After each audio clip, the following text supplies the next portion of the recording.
आपले जे प्रश्न आहेत ते मोदी साहेब बाजूला सारतात.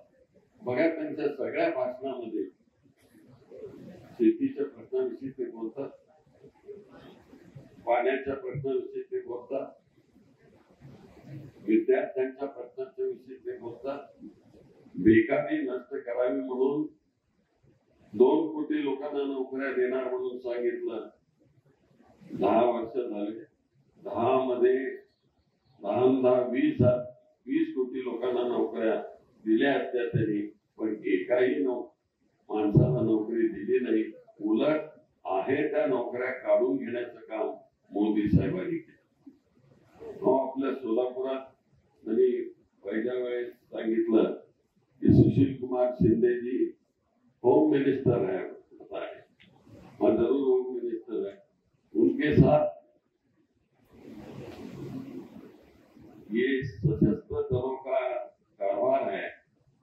13 लाख सैन्य उनके हाथ के नीचे है और उनको ये गणवेश क्यों नहीं देते यहाँ से सोलापुर से हंडून का। लोकांनी टाळ्या वाजवल्या आणि ते म्हणाले वो नहीं उन्होंने किया तो मैं करूंगा, बोले मैं गणवेश दे दूंगा।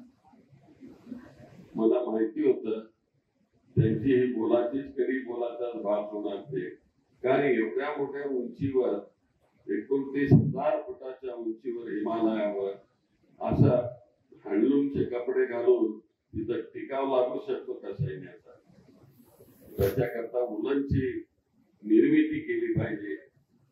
पण त्यांनी सांगितलं जोरात, मी ऐकलं आणि 10 वर्षात 1 इंच देखील कापड आपल्या सोलापूरचं त्यांनी घेतलं. ते नेहमी या ठिकाणी फेकण्याचे काम करतात आणि म्हणून त्यांना लोक आता त्या भाषेत त्यांना म्हणायला लागले आमचे पंतप्रधान ते काहीतरी असं शब्द करतात.